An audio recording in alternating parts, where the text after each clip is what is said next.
नमस्कार दोस्तों, स्वागत है आपका आज के मुख्य समाचार में, जिसमें सबसे पहली और बड़ी खबर में आपको बताएंगे कि बॉर्डर पर टेंशन होगी खत्म, पेट्रोल डीजल संकट भी होगा दूर, यूक्रेन युद्ध के बीच भारत, चीन और रूस एक साथ आ रहे हैं नजर। दूसरी बड़ी खबर में आपको बताएंगे कि रूस यूक्रेन युद्ध के बीच इमरान के मॉस्को दौरे की कीमत चुका सकता है पाकिस्तान, अमेरिकी सांसदों ने की है ये मांग। तीसरी बड़ी खबर में जिक्र होगा कि पाकिस्तान और अफगानिस्तान के रास्ते उज्बेकिस्तान पहुंच रहा भारतीय सामान, पहली बार हुआ ऐसा। चौथी बड़ी खबर में आपको बताएंगे कि पीयूष गोयल का दावा, इस साल 400 अरब डॉलर के लक्ष्य को पार करेगा व्यापारिक निर्यात। और पांचवी बड़ी खबर में आपको बताएंगे कि 10 मार्च से ही होली खेल रही है यूपी की जनता, योगी आदित्यनाथ का बयान। दोस्तों, हर एक खबर की गहराई में आपको ले जाएंगे, लेकिन उससे पहले अगर आपको भी देश की सेना और पीएम मोदी पर पूरा भरोसा है तो आप अभी इस वीडियो को लाइक कीजिए, और अगर चैनल पर नए हैं तो लाल बटन को दबा के चैनल को सब्सक्राइब कीजिए, घंटी बजाकर कमेंट में लिखिए जय हिंद। दोस्तों, रुक करते हैं सबसे पहली और बड़ी खबर की तरफ। बॉर्डर पर टेंशन होगी खत्म, पेट्रोल डीजल संकट भी होगा दूर, यूक्रेन युद्ध के बीच भारत, चीन और रूस एक साथ आ रहे हैं नजर। जी हां दोस्तों, यूक्रेन और रूस के बीच युद्ध जारी है, ज्यादातर देशों ने पाला चुन लिया है। भारत सहित कुछ ऐसे भी देश हैं जिन्होंने बीच का रास्ता अपनाया है। ये युद्ध दुनिया के समीकरण बदलते हुए दिख रहा है। यूक्रेन पर रूस के हमले की आलोचना से दूरी बनाकर एशिया की दो महाशक्तियां भारत और चीन मॉस्को के साथ दिख रही हैं। इस बीच चीन के विदेश मंत्री वांग यी के भारत आने की खबरें हैं, और इस महीने के आखिरी तक वो भारत आ सकते हैं। अगर ऐसा हुआ तो ये बड़ा डेवलपमेंट होगा। सीमा पर तनाव के बीच वांग यी का दौरा कई मायनों में अहम होगा। और दूसरी ओर रूस के साथ अपने व्यापारिक रिश्तों को बढ़ाते हुए भारत ने 30 लाख बैरल क्रूड का सौदा पक्का कर लिया है, और इस तेल को भारी डिस्काउंट पर खरीदा गया है। रूस ने भारत और अन्य बड़े आयातों को रियायती कीमतों पर तेल और अन्य वस्तुओं की पेशकश की थी। इसके बाद भारत ने इस मौके का फायदा उठाया, और इसे लेकर अमेरिका ने सीधे तो नहीं लेकिन इशारों में अपनी आपत्ति जताई है। चीन के विदेश मंत्री 26 मार्च को नेपाल आएंगे। बताया जा रहा है कि इस महीने की शुरुआत में चीन ने उनके भारत आने का प्रस्ताव दिया था। हालांकि विदेश मंत्रालय से जुड़े सूत्रों ने हमारे सहयोगी को बताया कि अभी कुछ भी फाइनल नहीं है, और अगर ऐसा हुआ यानी वांग यी भारत आए तो ये कई तरह से अहम होगा। दोस्तों, रुक करते हैं अगली बड़ी खबर की तरफ। रूस यूक्रेन युद्ध के बीच इमरान के मॉस्को दौरे की कीमत चुका सकता है पाकिस्तान, अमेरिकी सांसद ने की है ये मांग। जी हां दोस्तों, अमेरिका की सत्तासीन डेमोक्रेटिक पार्टी के दो प्रभावशाली सांसदों ने पाकिस्तान से यूक्रेन में रूस के चल रहे सैन्य अभियानों की निंदा करने की मांग की है, और उनका कहना है कि पाकिस्तान संयुक्त राष्ट्र महासभा में 2 मार्च को हुए मतदान से दूर रहा था, इसीलिए अमेरिका इस्लामाबाद के फैसले और युद्ध के दौरान प्रधानमंत्री इमरान खान की पहली मॉस्को यात्रा से निराश है। अप्रैल में पाकिस्तान के राजदूत मजीद खान को बुधवार को लिखे एक पत्र में सांसद ने कहा कि प्रधानमंत्री खान का फरवरी में मॉस्को की यात्रा का निर्णय यूक्रेन की क्षेत्रीय अखंडता की पुष्टि करने और रूस को हमलावर करार देने के अंतर्राष्ट्रीय समुदाय के प्रयासों के विपरीत है। रुक करते हैं अगली बड़ी खबर की तरफ। पाकिस्तान और अफगानिस्तान के रास्ते उज्बेकिस्तान पहुंच रहा है भारतीय सामान, पहली बार हुआ है ऐसा। जी हां दोस्तों, भारत के एक निजी व्यापारी ने पहली बार 4 देशों को जोड़ने वाली ऐतिहासिक व्यापार गतिविधि में पाकिस्तान और अफगानिस्तान के रास्ते उज्बेकिस्तान को वाणिज्य सामान निर्यात किया है। बता दें आपको कि वायर फॉर अमेरिका ने बुधवार को बताया कि 140 टन कार्गो बुधवार को ट्रक के जरिए काबुल से उज्बेकिस्तान की राजधानी ताशकंद के लिए रवाना हुआ, और इस सामान में ज्यादातर चीनी है। तालिबान के उद्योग और वाणिज्य मंत्रालय के एक प्रवक्ता मौलाना जहीर के हवाले से रिपोर्ट में कहा गया है कि शिपमेंट एक दिन पहले पाकिस्तान से होता हुआ तोरखम सीमा पार से अफगानिस्तान की राजधानी पहुंचा। मंत्रालय ने भारतीय माल की सप्लाई की सुविधा के लिए एक विशेष समारोह का आयोजन किया है। दोस्तों, रुक करते हैं अगली बड़ी खबर की तरफ। पीयूष गोयल का दावा, इस साल 400 अरब डॉलर के लक्ष्य को पार करेगा व्यापारिक निर्यात। जी हां दोस्तों, देश का व्यापारिक निर्यात चालू वित्त वर्ष में 14 मार्च तक 390 अरब डॉलर के आंकड़े पर पहुंच गया है। ऑटोमेटिव कंपोनेंट मैन्युफैक्चरर्स एसोसिएशन द्वारा आयोजित एक कार्यक्रम को संबोधित करते हुए वाणिज्य एवं उद्योग मंत्री पीयूष गोयल ने यह दावा किया कि हम 2021-22 में 400 अरब डॉलर के निर्यात लक्ष्य को पार कर रहे हैं। दोस्तों रुक करते हैं अगली बड़ी खबर की तरफ। 10 मार्च से ही होली खेल रही है उत्तर प्रदेश की जनता, योगी आदित्यनाथ का बयान। जी हाँ दोस्तों, मुख्यमंत्री योगी आदित्यनाथ ने गोरखपुर समेत समूचे उत्तर प्रदेश में प्रदेशवासियों को सामाजिक समता, उल्लास और उमंग के पर्व होली की बधाई देते हुए कहा कि प्रदेशवासियों ने 10 मार्च से ही होली खेलना प्रारंभ कर दिया था। 10 मार्च को आया उत्तर प्रदेश विधानसभा चुनाव का परिणाम सिर्फ एक राजनीतिक परिणाम नहीं है, ये प्रधानमंत्री नरेंद्र मोदी के मार्गदर्शन में सुरक्षा, सर्वांगीण विकास, सुशासन और जन कल्याण के प्रति 5 वर्ष तक पूरी प्रतिबद्धता और ईमानदारी से किए गए कार्यों पर भाजपा के पक्ष में प्रचंड बहुमत की जीत वाला जनता की मुहर है और ये चुनाव परिणाम ये बताता है कि हमेशा सत्य की जीत होती है। सीएम योगी ने कहा कि विधानसभा चुनाव में विपक्ष की तरफ से तमाम भ्रामक प्रचार किए गए, अनर्गल प्रलाप किए गए, आपत्तिजनक व्यक्तिगत टिप्पणियां की गई, राजनीतिक मर्यादाओं को धता बताया गया, पर प्रधानमंत्री नरेंद्र मोदी के नेतृत्व पर जनता का विश्वास दृढ़ता से कायम रहा और विपक्ष की सारी कारगुजारी धरी की धरी रह गई। दोस्तों रुक करते हैं अगली बड़ी खबर की तरफ। जम्मू पहुंचेंगे गृह मंत्री अमित शाह, सुरक्षा पर बैठक कर बनाएंगे रणनीति और जवानों संग खेलेंगे होली। जी हाँ दोस्तों, केंद्रीय गृह मंत्री अमित शाह 18 मार्च से जम्मू कश्मीर के 2 दिवसीय दौरे पर रहेंगे और इस दौरान गृह मंत्री परिसीमन,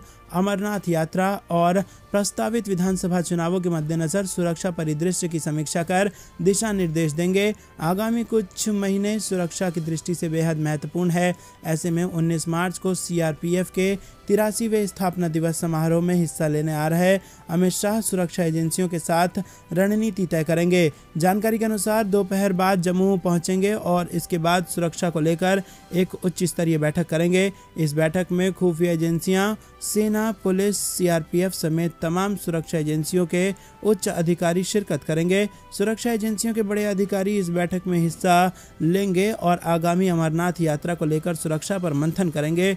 2 साल के बाद अमरनाथ यात्रा होने जा रही है। कश्मीर में टारगेट किलिंग भी हो रही है और वहीं प्रदेश में चुनाव की सुगबुगाहट के बीच सुरक्षा पर भी मंथन होने की संभावना है। इसके बाद उच्च स्तरीय बैठक करके वो दिल्ली लौट जाएंगे और पिछले 5 महीने में अमित शाह जम्मू में दूसरा दौरा करने वाले हैं और इससे पहले वो 5 दिन के लिए जम्मू कश्मीर के दौरे पर आए थे। केंद्रीय गृह मंत्री अमित शाह इस बार होली जम्मू में मनाएंगे। सूत्रों ने बताया कि केंद्रीय मंत्री का पहला कार्यक्रम 19 मार्च को आना था, अब वो 18 को ही आ रहे हैं, लेकिन यहाँ पर वो सीआरपीएफ ग्रुप सेंटर में जवानों और उनके परिवारों के साथ होली मनाएंगे। दोस्तों रुक करते हैं अगली बड़ी खबर की तरफ।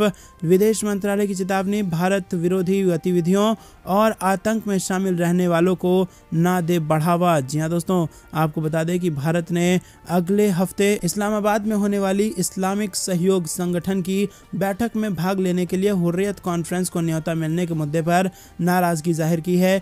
विदेश मंत्रालय ने निशाना साधते हुए कहा कि हम इस तरह की गतिविधियों को बहुत गंभीरता से लेते हैं। विदेश मंत्रालय के प्रवक्ता अरिंदम बागची ने साप्ताहिक प्रेस वार्ता में कहा कि हम ओआईसी से उम्मीद करते हैं कि वो भारत विरोधी गतिविधियों और आतंकवाद में संलिप्त रहने वालों को प्रोत्साहित न करे। ओआईसी की बैठक में हुर्रियत कॉन्फ्रेंस को आमंत्रित किए जाने पर विदेश मंत्रालय के प्रवक्ता ने कहा कि हम इस तरह की गतिविधियों को बहुत गंभीरता से लेते हैं जो देश की एकता को नष्ट करने का प्रयास है और संप्रभुता एवं क्षेत्रीय अखंडता का उल्लंघन करती है और ये बेहद दुर्भाग्यपूर्ण है कि ओआईसी विकास संबंधी महत्वपूर्ण गतिविधियों पर ध्यान केंद्रित करने के बजाय अपने एक सदस्य के राजनीतिक एजेंडे के अनुसार काम कर रहा है। दोस्तों रुक करते हैं अगली बड़ी खबर की तरफ। युद्ध में भड़भड़ा कर बिखर रही है रूस की सेना, अचानक गिर सकती है पुतिन की सरकार, बड़ा दावा। जी दोस्तों, यूक्रेन युद्ध के 20 दिन बीत चुके हैं और युद्ध के 21वें दिन भी जंग में लोग मारे जा रहे हैं, लेकिन 21 दिनों के बाद भी रूसी सेना का यूक्रेनी राजधानी कीव तक नहीं पहुंच पाना दिखाता है कि रूस कहीं ना कहीं बैकफुट पर जरूर है। वहीं मशहूर विज्ञान लेखक और राजनीतिक वैज्ञानिक फ्रांसीसी फुकुयामा ने कहा कि रूस सेना अब यूक्रेन के एकमुश्त हार की संभावना की तरफ बढ़ रही है। दोस्तों रुक करते हैं अगली बड़ी खबर की तरफ। बाइडेन ने किया यूक्रेन को घातक हथियार देने का ऐलान, जंग टलने की उम्मीद हुई कम। जी हाँ दोस्तों, रूस और यूक्रेन के बीच लगातार 22वें दिन भी जंग जारी है और इस युद्ध में रूस आए दिन यूक्रेन पर और अधिक हमलावर होता जा रहा है। वहीं इस संकट के बीच 6 देशों ने यूक्रेन में मानवीय स्थिति पर चर्चा करने के लिए यूएनएससी की आपातकालीन बैठक बुलाई है। वहीं अंतर्राष्ट्रीय अदालत ने रूस को आदेश दिया कि वो यूक्रेन पर तुरंत हमला बंद कर दे। दोस्तों आपको बता दें कि अमेरिका यूक्रेन को घातक हथियार देने का ऐलान कर रहा है। अमेरिकी राष्ट्रपति जो बाइडेन ने यूक्रेन को घातक हथियार देने का ऐलान कर दिया है। बाइडेन ने अमेरिका को long range anti aircraft system देने की बात भी कही है। उन्होंने कहा कि अमेरिका यूक्रेन की आज़ादी के साथ खड़ा है और यूक्रेन के लोगों को हर संभव मदद पहुंचाएगा। बाइडेन ने कहा कि हम आगे यूक्रेन की आर्थिक मदद भी करेंगे। दोस्तों रुक करते हैं अगली बड़ी खबर की तरफ। अमेरिका समेत 6 देशों ने बुलाई यूएनएससी की आपातकालीन बैठक। यूक्रेन में मानवीय स्थिति को लेकर होगी चर्चा। जहां दोस्तों यूक्रेन पर चर्चा के लिए गुरुवार को संयुक्त राष्ट्र सुरक्षा परिषद की आपातकालीन बैठक बुलाई गई है और 3 बजे ये बैठक शुरू हो चुकी है और इसमें यूक्रेन में मानवीय स्थिति पर चर्चा की जाएगी। दोस्तों आपको बता दें कि बैठक को America, Britain, France, Albania, Ireland और नॉर्वे ने बुलाया है। रूस और यूक्रेन के बीच जंग को 21 दिन बीत चुके हैं और अभी भी स्थिति कुछ ठीक होती नहीं दिख रही है। हालांकि इतने दिनों में जारी युद्ध को रोकने के लिए अब तक हुई वार्ताओं के विफल रहने के बाद रूस और यूक्रेन ने कुछ ऐसे संकेत दिए हैं कि दोनों पक्ष के बीच किसी समझौते पर पहुंचने के आसार दिखने लगे हैं। दोस्तों रुक करते हैं अगली बड़ी खबर की तरफ। सेना प्रमुख एमएम नरवणे ने पूर्वी कमान का किया दौरा। जी हां दोस्तों आपको बता दें कि सेना प्रमुख एमएम नरवणे ने बुधवार को सेना की पूर्वी कमान का दौरा किया और उनकी अभियान परिचालन गति तैयारी की समीक्षा की।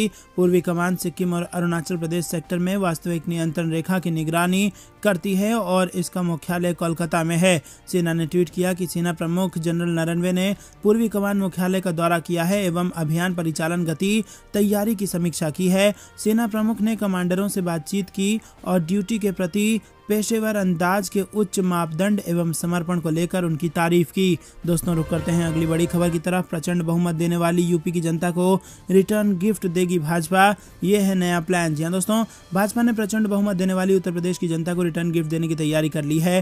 प्रदेश में नई सरकार बनते ही गरीबों की पेंशन बढ़ाई जाएगी। इसमें वृद्धावस्था, निराश्रित महिला एवं दिव्यांग जन पेंशन के करीब 1 करोड़ लाभार्थी शामिल हैं। सरकार इन्हें 1000 रुपए के बजाय 1500 रुपए प्रति महीना पेंशन देगी और इस पर सरकार के हर साल करीब 18,000 करोड़ खर्च होने की संभावना है। रुक करते हैं अगली बड़ी खबर की तरफ। हेमा मालिनी पीएम मोदी से मिली और मथुरा के 3 मंदिरों का जिक्र कर उठाई ये मांग। जी दोस्तों उत्तर प्रदेश में मथुरा की सांसद हेमा मालिनी ने बुधवार को प्रधानमंत्री नरेंद्र मोदी से यहां 3 मंदिरों का जीर्णोद्धार करने और उनका बेहतर प्रबंधन सुनिश्चित करने का आग्रह किया। उन्होंने संवाददाताओं से कहा कि प्रधानमंत्री से मुलाकात के दौरान उन्होंने उन्हें वृंदावन में बांके बिहारी मंदिर, गोवर्धन में डांग घाटी मंदिर और बरसाना में श्रीजी मंदिर के महत्व से अवगत कराया। मालिनी ने कहा कि बनारस कॉरिडोर में की गई व्यवस्थाओं की सराहना करते हुए मैंने प्रधानमंत्री से मंदिरों में इसी तरह की व्यवस्था करने का अनुरोध किया है क्योंकि मौजूदा व्यवस्था में बेहतर व्यवस्था की जरूरत है। उन्होंने कहा कि केंद्र सरकार तीनों मंदिरों के जीर्णोद्धार में पूरा सहयोग देगी। दोस्तों रुक करते हैं अगली बड़ी खबर की तरफ। डेल्टा क्रॉन ने फिर पैदा किया डर, कितना खतरनाक है और क्या है लक्षण, ये आपको बता दें दोस्तों कि कोरोना वायरस एक बार फिर लोगों की मुश्किलें बढ़ा रहा है। हाल ही में कोरोना वायरस का नया वेरिएंट डेल्टा क्रॉन सामने आया है और बताया जा रहा है कि यह नया वायरस डेल्टा और ओमिक्रॉन वेरिएंट से मिलकर बना है। विश्व स्वास्थ्य संगठन ने बताया कि कुछ यूरोपीय देश फ्रांस, नीदरलैंड और डेनमार्क में इस नए डेल्टा क्रॉन वेरिएंट के कुछ मामले सामने आए हैं। हालांकि अभी तक इस वेरिएंट के काफ़ी कम मामले नजर आए हैं। ऐसे में वैज्ञानिकों को इस नए वेरिएंट के बारे में जानकारी नहीं है कि ये कितना खतरनाक है या कितनी आसानी से फैल सकता है। विश्व स्वास्थ्य संगठन कोविड-19 की तकनीकी प्रमुख मारिया वान केरखोव ने एक न्यूज कॉन्फ्रेंस में बताया कि इस नए वेरिएंट की गंभीरता में कोई बदलाव नहीं दिखा है, लेकिन वैज्ञानिक इस पर नजर बनाए हुए हैं। रुक करते हैं अगली बड़ी खबर की तरफ। चलती बुलेट पटरी से उतरी और 20 लाख घरों में छाया अंधेरा, भूकंप से हिला जापान, सामने आई तबाही की तस्वीरें। जी दोस्तों जापान की राजधानी टोक्यो के नजदीक बुधवार रात आए भूकंप ने काफी तबाही मचाई है। भूकंप के चलते 2 लोगों की जान गई जबकि 88 लोग घायल हो गए। भूकंप की तीव्रता का अंदाज इस बात से लगाया जा सकता है कि वहां एक बुलेट ट्रेन पटरी से नीचे उतर गई। जापान के मौसम विभाग ने सुनामी की चेतावनी जारी की है। दोस्तों इस बार आया भूकंप सामान्य से कहीं ज्यादा है और रिक्टर स्केल पर इसकी तीव्रता 7.3 मापी गई थी। रात 8:06 पर आए भूकंप का केंद्र टोक्यो से 257 किलोमीटर दूर था। दोस्तों रुक करते हैं अगली बड़ी खबर की तरफ। भारत के सामने पस्त होने लगी है ड्रैगन की ताकत, अब संबंध सुधारने के लिए उठा रहा है कदम। जी हां दोस्तों रूस और यूक्रेन की जंग को 20 दिन से ज्यादा हो चुके हैं। रूस को उम्मीद थी कि वो 2 दिन में कीव पर कब्जा करके यूक्रेन को झुका देगा, लेकिन अभी तक उसका ये सपना दूर लग रहा है। रूस यूक्रेन की इस खूनी जंग को चीन, अमेरिका समेत देश बड़े ध्यान से देख रहे हैं और अपनी गिदड़ भभकियों से जब तब दुनिया को धमकाने वाले चीन को भी समझ में आ रहा है कि जब कमजोर यूक्रेन अपने से कई गुना ताकतवर रूस को कड़ी टक्कर दे सकता है तो भारत से मुकाबला होने पर उसकी क्या हालत होगी। माहौल को समझते हुए चीन अब लगातार भारत से दोस्ती के संकेत दे रहा है। चीन कितना गंभीर है ये तो वक्त बताएगा, लेकिन इससे मामले का हल निकालने की संभावना बनने लगी है। सहयोगी वेबसाइट की रिपोर्ट के मुताबिक पूर्वी लद्दाख में जारी सीमा विवाद के बीच चीनी विदेश मंत्री के इस महीने के अंत में भारत आने की संभावना भी है। रिपोर्ट्स के मुताबिक मंत्री 26 मार्च को अपनी नेपाल यात्रा के बाद नई दिल्ली का दौरा कर सकते हैं। दोस्तों, रुक करते हैं अगली बड़ी खबर की तरफ। रूसी विदेश मंत्री का बड़ा बयान, यूक्रेन के साथ कुछ समझौतों पर सहमति के बेहद करीब, खत्म होगी जांच। जी हां दोस्तों, आपको बता दें कि यूक्रेन में भीषण हमलों के बीच रूस के विदेश मंत्री सर्गेई लावरोव ने एक बड़ा बयान दिया है। लावरोव ने बुधवार को कहा कि यूक्रेन के साथ कुछ समझौतों पर सहमति बन रही है। उन्होंने कहा कि यूक्रेन के न्यूट्रल स्टेटस पर गंभीरता पूर्वक विचार किया जा रहा है। लावरोव का ये बयान ऐसे समय पर आया है जब यूक्रेन के राष्ट्रपति जेलेंस्की ने भी कहा था कि अब रूस की ओर से ज्यादा यथार्थवादी मांगे की जा रही हैं। उन्होंने ये भी स्पष्ट रूप से संकेत दिया है कि उनका देश नाटो में शामिल नहीं होने जा रहा। रूसी विदेश मंत्री ने कहा कि यूक्रेन के पास ऐसे हथियार नहीं होने चाहिए जिससे रूस को खतरा पैदा हो। दोस्तों, रुक करते हैं अगली बड़ी खबर की तरफ। द कश्मीर फाइल्स के गर्म मुद्दे के साथ घाटी की 5 लोकसभा और 90 विधानसभा सीटों पर चुनाव की आहट तेज। जी हां दोस्तों, द कश्मीर फाइल्स के गर्म मुद्दे के बीच परिसीमन आयोग ने जम्मू कश्मीर के लिए लोकसभा और विधानसभा सीटों के परिसीमन का प्रस्ताव जारी कर दिया है। आयोग ने जारी किए गए लोकसभा और विधानसभा सीट के परिसीमन प्रस्ताव पर आपत्तियां और सुझाव मांगे हैं और अब इससे स्पष्ट हो रहा है कि अगले कुछ समय के भीतर ही जम्मू कश्मीर में चुनाव हो जाएंगे। हाल में कश्मीर पर आई फिल्म में दिखाए गए कश्मीरी पंडितों के पलायन का मुद्दा पूरे देश और दुनिया भर में बहुत बड़ा मुद्दा बना हुआ है। राजनीतिक विश्लेषक मानते हैं कि परिसीमन आयोग का यह प्रस्तावित मसौदा किसी सिनेमा से प्रभावित नहीं है, लेकिन चुनाव होना जम्मू कश्मीर के लिए बहुत बड़ी बात है और बड़ा संदेश जरूर होगा। दोस्तों, रुक करते हैं अगली बड़ी खबर की तरफ। 2024 तक अमेरिका जैसी होंगी भारत की सड़कें, केंद्र सरकार बना रही है शानदार सड़क योजना। जी दोस्तों, केंद्रीय सड़क परिवहन मंत्री नितिन गडकरी ने कहा कि उनका लक्ष्य 2024 तक भारतीय सड़कों को अमेरिका जैसा बनाने का है। केंद्र सरकार ने भारत की सड़कों को शानदार बनाने की योजना पर केंद्र सरकार काम कर रही है और ऐसी सड़कें जो स्मूथ और खूबसूरत होंगी, जिस पर चलना किसी खूबसूरत सफर जैसा होगा। बुधवार को राज्यसभा को सूचित करते हुए केंद्रीय मंत्री नितिन गडकरी ने कहा कि केंद्र 2024 के अंत तक भारतीय सड़कों के बुनियादी ढांचे को अमेरिका के बराबर विकसित करने की योजना बना रहा है। केंद्रीय सड़क परिवहन मंत्री नितिन गडकरी ने उच्च सदन में प्रश्नकाल के दौरान एक प्रश्न का उत्तर देते हुए ये बात कही। उन्होंने सड़क सुरक्षा के बारे में जनता में जागरूकता पैदा करने के लिए और अधिक प्रयास करने की मांग की। ये बताते हुए उन्होंने कहा कि सड़कों के बुनियादी ढांचे का विस्तार ही एकमात्र समस्या नहीं है। सड़क इंजीनियरिंग, ऑटोमोबाइल इंजीनियरिंग, लोगों में जागरूकता और शिक्षा जैसे अन्य पहलू भी हैं। दोस्तों, रुक करते हैं अगली बड़ी खबर की तरफ। यूपी में होली पर 2 दिन रहेगी छुट्टी, योगी सरकार ने जारी किया इसको लेकर आदेश। जी दोस्तों, उत्तर प्रदेश के स्कूल, कॉलेजों और सरकारी दफ्तरों में इस बार होली पर 2 दिन की छुट्टी रहेगी। यूपी सरकार ने पहले अवकाश की जो लिस्ट जारी की थी उसमें सिर्फ 18 मार्च को ही छुट्टी थी, लेकिन अब 19 मार्च को भी छुट्टी का ऐलान कर दिया गया है। ऐसे में यूपी में सरकारी कर्मचारियों का अब 3 दिन अवकाश रहेगा। 18 को शुक्रवार, 19 को शनिवार और फिर अगले दिन 20 मार्च को रविवार की छुट्टी है। दोस्तों, प्रमुख सचिव सामान्य प्रशासन जितेंद्र कुमार ने बुधवार को 2 दिन अवकाश की अधिसूचना जारी की है और इस अधिसूचना के मुताबिक राज्य में 18 मार्च और 19 मार्च को 2 दिवसीय होली की छुट्टी रहेगी। बता दें कि यूपी में इस बार 18 और 19 मार्च को होली मनाई जा रही है। लखनऊ, कानपुर जैसे जिलों में लोग 18 को तो गोरखपुर समेत पूर्वांचल के कुछ हिस्सों में 19 मार्च को होली खेलने की तैयारी की जा रही है। ऐसे में यूपी सरकार के इस आदेश से लोगों को काफी खुशी हुई है। दोस्तों